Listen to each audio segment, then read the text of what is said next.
So it is today. It's the World Cup qualifier, the Jollof Derby, if you like. Ghana hosts Nigeria later today at the Baba Yara Sports Stadium. But I have here in the studio joining me Muftau Nabila Abdullahi. He actually is here together with Mubarak, who will also be walking us through the strengths and weaknesses of the Black Stars team. Muftau, thanks for joining. Thanks for having me. And Mubarak as well.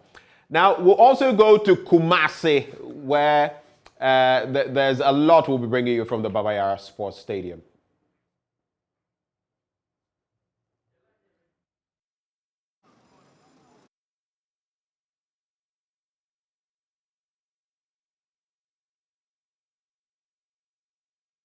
Delali Atiase is standing by. Delali, a very good morning to you. Tell us, what is the mood currently in Kumasi where you find yourself? And how are people anticipating the match? What are the expectations?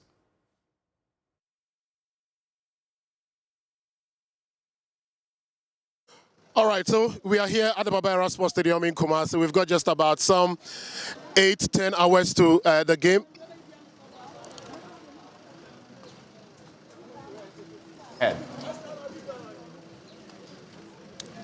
All right, I would say that Kumasi is gearing up for the game this evening. Kumasi is ready.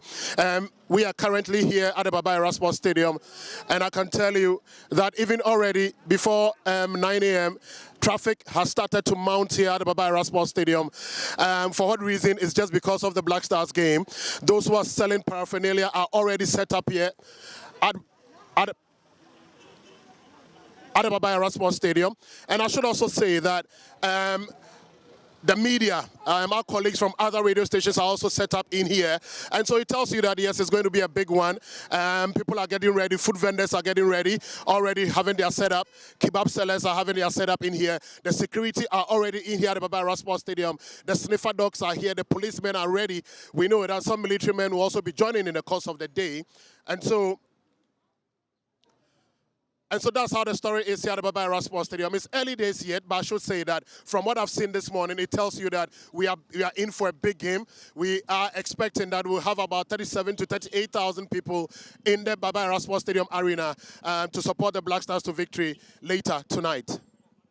Well, those are the expectations, and of course, it's going to get exciting. But Delali, thank you so much for bringing us the scoop. I see you in your replica jersey. We're all rooting for the Black Stars of Ghana.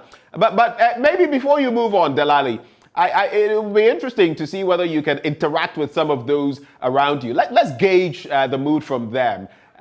What are their expectations? Do you think that can be done? Yes, definitely. We need to root for the Black Stars. We need this victory badly. Okay.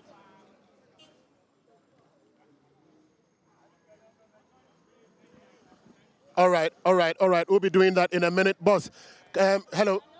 Can you come over? Let me ask you just a question about the game tonight. Why you are buying a jersey for Ghana, right? Just get closer to me. Butcher, brah. Let's have a chat. Let's have a chat small. Okay, so you know what we'll do? Give me just about some 2 minutes. Let's get some 2 or 3 people to join us in here, and let's have a conversation. Let's gauge the mood in Kumasi. Just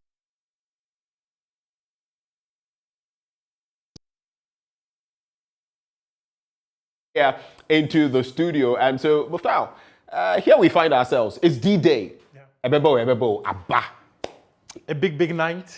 A night where, like Ahmed Musa said, it goes beyond football, from the politics to the entertainment sector, as well as football. Yep. These two countries always see ourselves as rivals. The political angle would always tell you Ghana must go. So Ghana must go. If we must go, we must go to Qatar. So we want to go to Qatar. And I think that it is a night that will determine whether we'll make it or not. So we're hearing from the interim head coach, Otto Addo, Thomas Partey as well, Eguavon, who is also the coach of the Super Eagles, as well as the skipper of the Super Eagles, Ahmed Musa. Then our guest, Lai Kingston, and then he was speaking to us from someone who has played this game before, was George Jeffrey, who also was speaking to us as someone who was a management committee chairman of the Black Stars. On final hours like this, what do they do? What do they do? That's the Interesting question. dynamics. Well, Muftar, let's take it from there. Let's start with our guests and find out what exactly their expectations maybe ahead of the game or their assessment is ahead of the game. Then let's start with George Free, right? George, I think it's only fitting. George, talk to us briefly as a management committee chairman of the Black Stars, as someone who is also a former vice president of the Ghana Football Association. In final hours like this, what are some of the conversations you often have with these players? Muftar, good morning and good morning to your cherished viewers and listeners. In final hours like this, you are putting finishing touches to the team. Maybe at this particular time, the team should be at the breakfast. They'll be having their breakfast at this moment. They will retire back to their rooms for a brief rest, and then later they will converge again to do what normally the coaches will say, pep talk and video talking. And then maybe come back later around 10:30, 11 o'clock to have their lunch. And then from there on, they will also retire back to their rooms. And then we'll assemble somewhere around 12 o'clock to prepare for the match. Larry Kingston, please you come in here. I remember in the 2006 African Cup of Nations, you were part of that team that lost 1-0 to Nigeria. In the 2008, again, I remember that double substitution from Claude Leroy, where you and Aminu Dramani came in, and you were what many people have described as the game changers, as Ghana came from behind to beat the Super Eagles 2-1. Just tell us briefly, as a former player who has been part of this contest, what are the butterflies like in moments like this? Thank you very much, Muftar. First of all, I would like to greet my boss, George Efrie. It's been a while. Still fresh. Like a long time. Muftar. For me, I think this kind of game is very, very important for the country, both countries. And we all know that it's a very big game on our continent. At this time, I think it's the things that will be going through the players' mind. A lot of things will be going through their minds. They know that it's a game that will put them on the world map, especially in the minds of Ghanaians. You know, because we all know the competition and the challenges against Nigeria. Yeah. I have been very lucky to be part of games against Nigeria, and sometimes you always have to make the tension and the pressure make you than to break you. For me, I think though every game that I've played against Nigeria, I've brought the best out of me, because I know it's a big game and I know there is no way we have to lose to Nigeria, because when we lose, we know our country, we love football, and we have to lose. They will accept us losing against other countries, but not Nigeria. We know the bragging right and everything behind this game. So for me, I think it's a big game for all of us. Even me sitting here, I'm tense here. I put in myself in the shoes of the players, how the players will feel now. I think most of them have played top flight football, and they are still playing top flight football. So they have what it takes to stand this big game. But it's a game for people to come out and shine, and also it's good for me. I think it's good that we move the game to Kumasi, because we have our fan base in Kumasi is amazing. Yes. The way they support the team, and I've been following up with the build up to the game since they moved the venue to Kumasi. You can see Kumasi is up to light again. Yes. You can see supporters are happy, and even is bringing a lot of positive vibe in Kumasi. So it's important game for all of us. And I'm looking forward to see a cracker today. Lai, I'll come back to you to speak to me from the technical perspective of what will take Ghana to win. But most often, the things are done by the administrators. They do the behind-the-scenes stuff that many of us do not have an idea about. George Afriye, tell me, what will take Ghana to win this? From the administrative point of view. I strongly believe that the management of the team, headed by the president of the federation, together with the management committee, they've done everything they need to do at this particular hour. You know, the preparation for such a crucial match starts right from the call-up, that is, call-up of players to this particular match. And I would say that at this particular moment, with the technical team put in place, I mean, I've granted some few interviews where I've said that if you look at the composition of the present technical team, they've seen it all, and it will be very, very shocking that I will not see the team perform today. In terms of the technical ability, it's not in doubt at all. And the matches between Ghana and Nigeria has some special, it has a special place in the heart of most of the players. And in situations like this, like I told you, the boys themselves are psyched up. The players themselves are psyched up. They know what is at stake. They know the expectations of Ghanaians. And so at this crucial moment, they will go in the match, especially playing in Baba Yara Sports Stadium. They are determined, they are willing, they are ready to sell themselves. They are ready to market themselves, put themselves on the world stage. They know what is at stake. So it makes the job a little bit easier for management. As for management, we need to put in place all the systems, everything that we need to do to make sure that this is an incident-free match. We have to do that.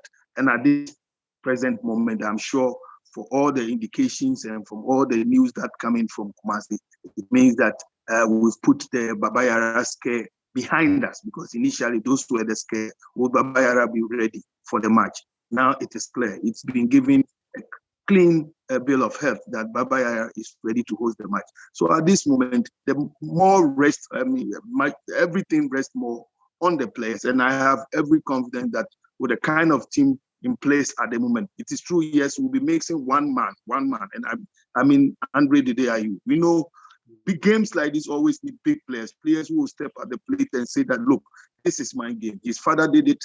He's been able to do it in the past. And so games like this, yes, we will be mixing him. But I have no doubt that Thomas Tepate, the Kudus Mohammed, that Daniel Matis will be able to make Andre proud and then go back to Nigeria to wrap up the game. So for me, I'm sure, I'm confident. I can see I'm in my Ghana shirt already. And I believe clearly that the boys are ready for the game.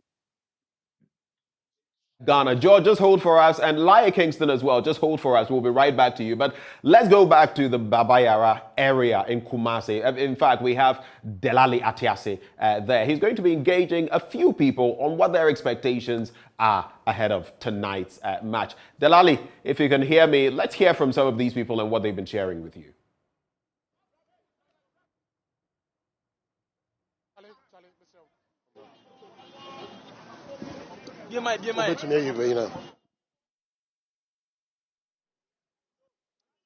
Okay, all right. So I've got some few people here who I'll be speaking to on the game for the Black Stars, between the Black Stars and the Super Eagles of Nigeria.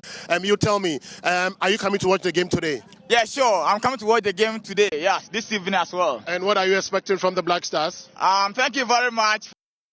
My expectation is to win on a huge margin. So it will be a mere formality for the senior national to the Black Stars. So if 2 or 3 unanswered goals, I'll be very, very grateful to that. Okay. So I'm expecting the senior national team to win tonight against the Super Eagles of Nigeria. All right, so that's one fun. And then let me speak to this other man here. Good morning. Thanks so much for joining us. Yeah, good morning. Okay, so your expectations of the Black Stars tonight as well? Actually, I want the repetition of Ghana-Egypt. You know, it happened about some years back. 6-1. 6-1. We are beating Nigeria by 6-1. We want to repeat what we did to the Egyptians some years back. Okay. And are you going to watch the game yourself? Oh, sure. That's why I'm here this morning. I'll be here till 7:30. Sure. I'll be here till because of the love I have for Ghana.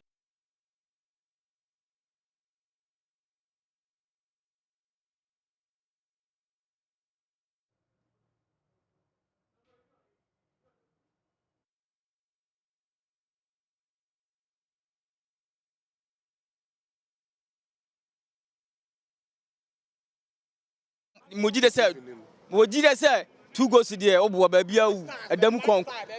2 goals in the afa baby a. Intene be free akon de na 2 goals na su. Ejidie nti asu. Ntobi aka kuma ntuni yam. Afa wie 2 goals na afa wie. Okay. Okay, so let me see whether we can get some few other people to speak to. Boss, just come to me quickly. What are expectations of the game from the Black Stars tonight? It is very, very unfortunate that we are missing some key players, but I strongly believe, looking at how Otuado and his technical teams members, they are grooming the players and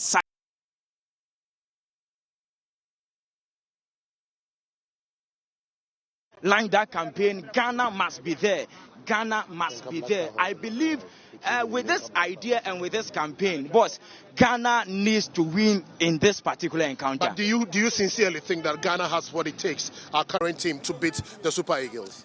For sincerity's sake, I would say no, because the Super Green Eagles, they are the overwhelming favorites with the kind of quality they possess, the kind of players they brought in here, as compared to the Black Stars of Ghana. I can say it should go for Nigeria. But as patriotic as I am, I'm wishing the Black Stars to even turn the impossibility to possibilities, that is by winning today. Okay, I have some other fans in here that I'll be engaging as well. I know they are all here because of the Black Stars. Now, gentlemen, good morning to you. We are live on Joy TV. Tell me your expectations of the Black Stars tonight. Today, I'm expecting Black Stars to win 3-0, so that we take the 3 goals to Nigeria. All right. And your expectation as well? Oh, man, I need the walloping. We need to wallop them, whitewash them, demolish them. At least 4 goals wouldn't be bad. Okay. And you? At least maximum of 4 goals will be better for Ghana Black Star today. All the way coming from Tema, a Wolf fan base. Yeah, this is one of our CEO.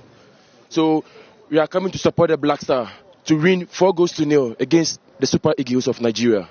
All right, so you heard it from them. They are all coming all the way from Tema to come and support the Black Stars. And you should tell us now. Yeah, we say we also, our agenda is to win 3 goals, 2 goals, we are okay. 3 goals is okay for us to qualify. No, we are here in Ghana. We are a fan base. So at least probably 3 goals is okay for us. Okay, all right, so you are expecting a three goal to score for you tonight? DKK, Daniel Kofitre, who will be the poster boy today. Okay, all right, thank you. Okay, so I mean, these are some of the fans here in Kumasi that we're speaking to. As I said earlier, the time, we've got about some 9 hours ahead of us, but already people are trooping into the stadium. Some are here to buy paraphernalia before kickoff. Others also just want to gauge the mood at the Baba Sports Stadium before the start of the game. So it's going to be an action-packed day here in Kumasi, and we are sure that the Black Stars are going to give us the deserved victory that will take us to Abuja just to make sure that we qualify to the 2022 World Cup in Qatar. From the Baba Sports Stadium in Kumasi, my name is Delali Atiase. Well, Delali Atiase there, bringing us the scoop from the Baba Sports Stadium and its environs, and a lot of people very optimistic. Look at those headlines or the scores that people were projecting. Without 4 goals to nothing and all of that. You're very optimistic. Yeah. But it's good to be optimistic. I think it's really great. It's really great for the team because if you look at the performance of the Black Stars at the Africa Cup of Nations, right, you will expect many supporters to be very pessimistic about what this team can do, especially if you take a look at the caliber of players assembled by the Super Eagles technical team. Right. But for them to be very optimistic that Ghana can win 2, 3, 4, and some even wanting the result that Ghana had against Egypt, the 6-1. Well, that would be miraculous. But let's rope in Otuado now. If we have him, the Black Stars coach, Muftau. Yeah, let's hear from Otuado, who has been speaking. He says that he understands that many people are skeptical about the team because of the performance at the African Cup of Nations, but he's very confident that his plan will work out tonight. That people are skeptical because of the let's say the last bad tournament, so it's normal. But where there's skepticism, there's a chance, and this skepticism, which was among the press or among a lot of people, made us actually work harder. So we have a plan. This is for sure. For sure, I can't tell the plan. Right now, you have to play the game, and then everybody hopefully will see. But football is football. You can play good, you can still lose. You can play bad, you can win. So first of all, me and the coaching staff, so we worked hard. The players worked hard to bring the plan on the pitch and to make a high probability that we win. And we are very, very conscious about this. All right, so Otoado there letting us in on what to expect. We'll be bringing you some more of what some of the players have been saying, or those in the sporting sphere have been saying. But let me just bring in Laia Kingston briefly before we hear from some others. You were playing as an attacking midfielder. We have Daniel Chere, we have Mohamed Kudus, we have Idris Baba, all of them in the midfield. I just want to find out from you, looking at the midfield we have, do you feel it can stand the wrath of the Nigerians, looking at the other side and what they are coming with? I mean, what are your expectations in that regard? Thank you very much. For me, I think all the players that you've mentioned, I think they have a lot of qualities in their play. And then most especially, my confidence is with the technical team. I know this time around, the crop of technical team that Ghana is having, they've worked in an elite environment for some time now. So they will bring a very good tactical approach to this game because of the experience that they had, because of the environment that they've worked in. So they coming in with a very good plan. And all these players that you've mentioned, like someone like Kudus is playing in one of the best clubs in the world, Ajax. So for me, I think they have what it takes to beat any other team, not only Nigeria. And talking of this special game, the coach, listening to him, I think he have a game plan for this game. And having a game plan for this game, not only the players that you've mentioned, but it comes from the defense to the attack. And I believe with the experience and everything that he have, the technical team, what they bring in on board, the experience and everything that they have, I think they will have a very solid game plan in terms of how to press immediately they lose the ball, like apply counter pressure immediately they lose the ball. And also, I don't really know the game plan that they have, but looking at Oteado, the environment that he's working, they will play an attacking football, because that's what I believe. If add up into his coaching traits, they'll play attacking football, which Ghanaians love. Laia Kingston, you say they'll play attacking football. I mean, some of the Nigerians have taunted us about our striking department, saying that they can even loan us some of their players and still beat us. But I just want to ask about the newbie, Felix Afenajan from AS Roma. What are your expectations of him? First time playing in Black Stars colors. Is it good that they don't know much about him? Yeah, it's very important they don't know much about him, and he's very good as well. And also the boy need to prove himself. His debut for the national team, I think he have to come out and then take his position. So I think it's good for the boy. That is going to be in this kind of game. The game is very huge, And talking about Nigerians saying we don't have good strikers to match them up. Modern football, everyone can be a striker. We have fullbacks joining in attack, making runs in the box, and then having good finishes. We have teams parading a team that they don't play with a striker. They play with a false nine.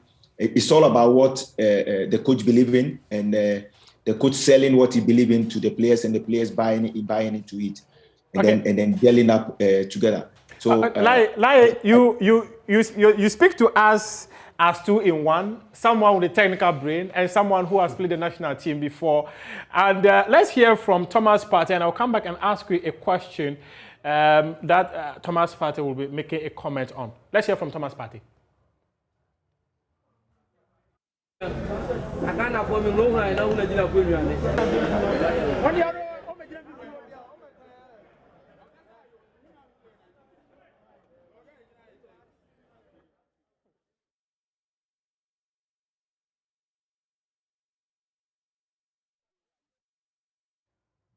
All right, so we'll be bringing you that footage from Thomas Partey shortly.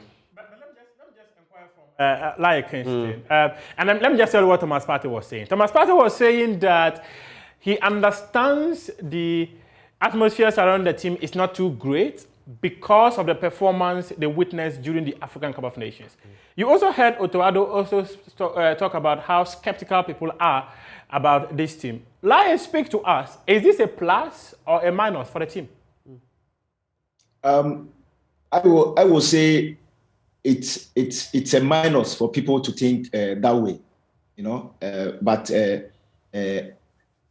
if I may put it this way, the fans and the people are always right to think that way around the team, because I always, if I'm making my analysis, I always look at last 2-3 games from my opponent, and looking at the Ghana performance in the last Nations Cup wasn't good enough. So people have every right to have that around the team.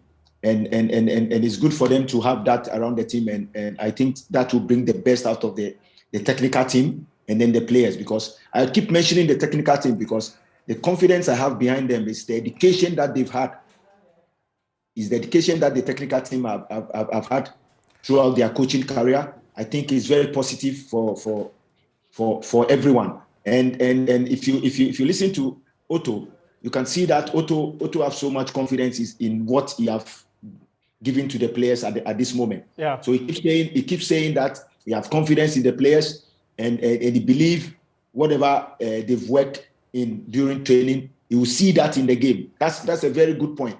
As a technical team, you as a technical person, you always wish you bring your tactical game plan approach to the players, and then all you'll be praying for, you have to see those things in the game, in up and coming, in the game that you are going to play. Okay. So preparation and everything is very important, and I can guarantee you for what I see and the way the technical team approached this game was awesome. That's how a professional technical body should do. Okay. You know, I believe from day one when they were appointed, they've had series of meetings behind the scenes. They've done so much they've been talking, to bring things together, and then they've done so much to their game plan to approach this game. So, okay, so for me, I think, I'll come to you to tell me briefly where this game will be won and lost. But my colleague Haruna Mubarak is in the studio with us. Mubarak, you have been going through the Nigerian team as well as that with the Black Stars setup. Speak to us from the analytical point of view. Where would the game be won and lost between Ghana and Nigeria?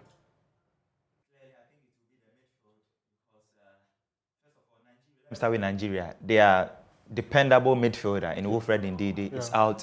He's been injured, and they had to call Innocent Bonke. But Innocent Bonke is not Wilfred Ndidi. Okay. This is a guy that is the shield of the defense. When you look at the Nigerian team, they play high attacking football. Okay. So when you look at the average heat map of the players, they are usually in front, in midfield, in attack. Okay. So clearly, they want to attack this game, and they need a defensive midfielder who will shield them. Okay. And Ndidi is the man. But they don't have the man now. And when you look at Ghana, I understand that Edmond is injured.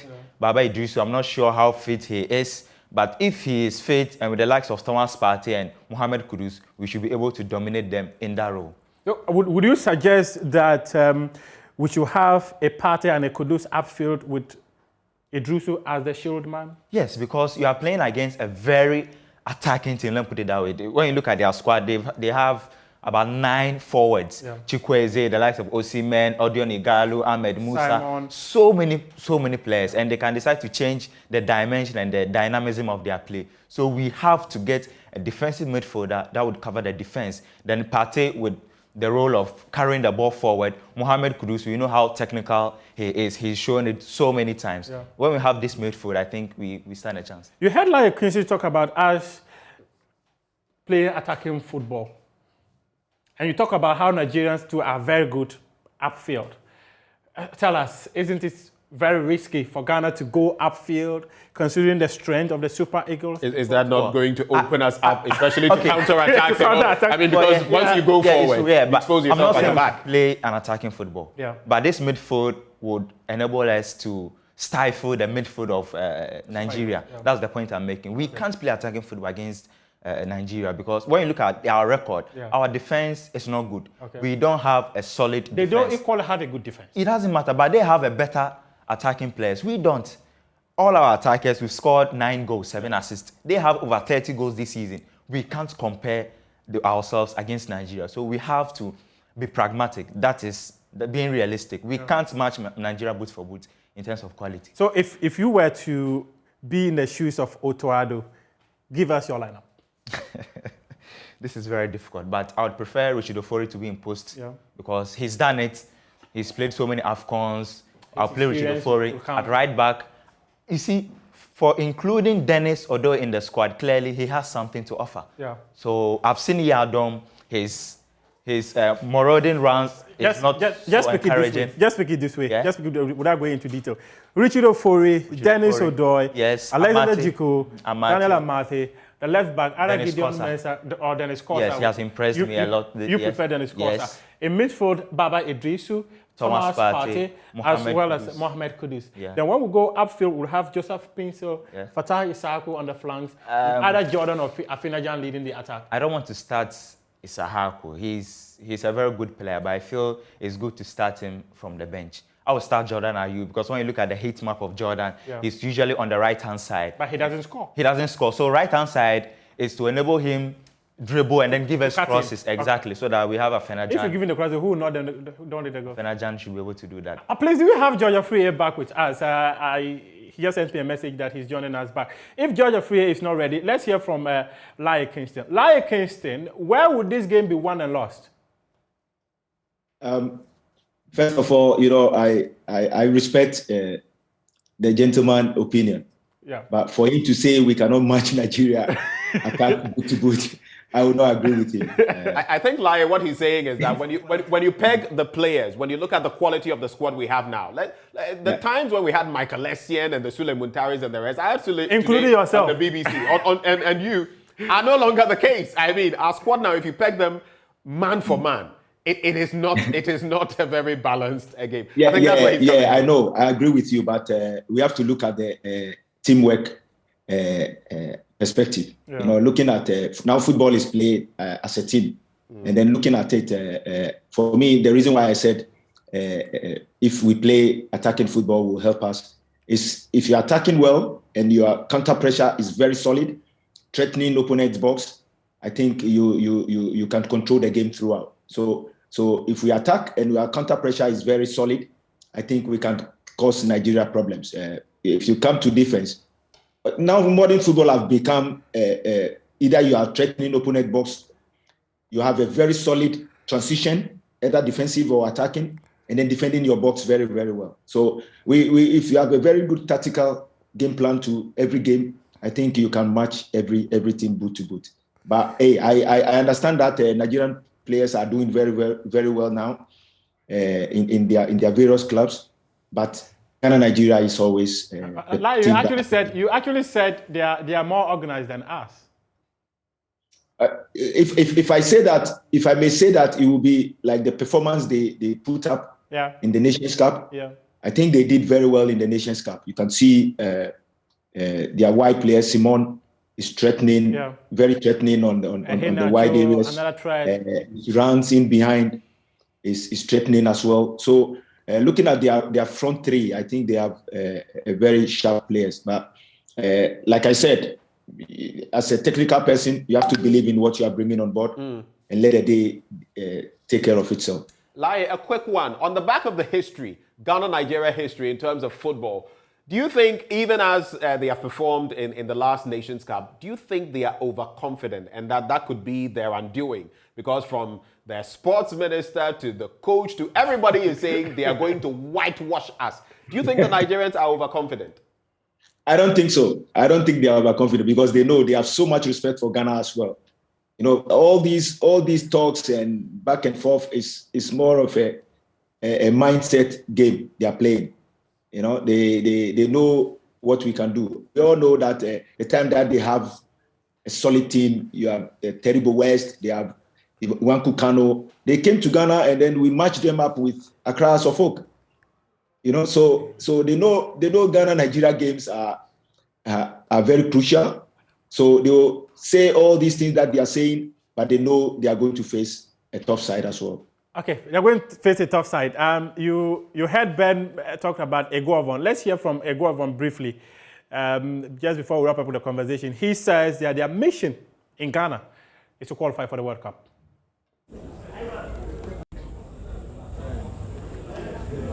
You see, we are blessed, likewise Ghana, with an array of stars.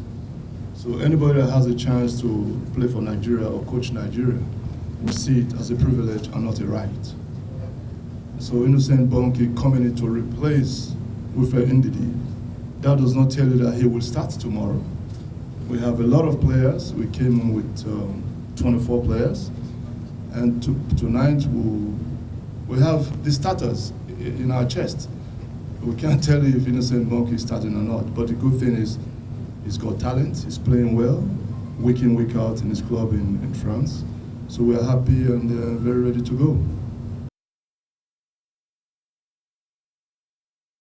That is a good word. Mubarak. This is his third time. Yeah, he was actually their coach during the 2006 Africa Cup. Yes. Many people are not aware. So he's not just a coach that they just give him the job in the interim. No, he's a very good manager, and that is why at the last time Nigeria beat Ghana, he was the coach at the 2006 AFCON. Yeah. So let's not underrate him at all. So no, indeed, no problem. But we'll find out whether there will or won't be problems on the pitch. Yeah, exactly. That is where we'll find out. Let's get the final comments of Lai Kingston. Lai Kingston, in 30 seconds. If you were to offer an advice to Otto Addo, what would that advice be? The advice will be, he should be very calm and then be confident in whatever he's told the boys, and then try to analyze the game first 15 minutes and then pick its points and then pass it on to them in the halftime. And also listen to his bench, his technical team around him, and I think they can help him win the game. Would you like to see him beyond just these 2 games? Yes, of course. I would like to see him stay longer because I believe he dedicated himself very well. He's been very patient in his development as a coach. So I have so much confidence in him. I know he knows what he's doing. If he have long term in his contract, I think he can change the face of Ghana football. Ben. Well, thank you so much, gentlemen. Lai Kingston, of course, former Black Stars midfielder. George couldn't join us back, unfortunately. He came back, but we had issues with audio. And of course, we had George Free joining the conversation as well, from a vice president of the GFA. Quick predictions, gentlemen. What is your likely scoreline at the end of today's match? I'll predict on Saturday. You'll predict on Saturday. Mubarak, before Monday, what is your prediction? We have to do things right. I go for a 1-1 draw. You go for a draw? No, but Ghana will actually beat. Hope is there in a draw? No, Ghana will beat Nigeria 2-0. Ghana will beat Nigeria 2-0. Yeah. I'll go for a 1-1 draw. My personal scoreline, 2-0 as well. Let's see how the cookie crumbles at the end of the day. Let's root for the Ghana Black Stars. It's at the Baba Yara Sports Stadium tonight in 7:30 p.m. Yeah, 7:30 p.m. And that is how we draw the curtains on the AM show. My name is Benjamin Akako, and of course, thanks to Mubarak and Muftar.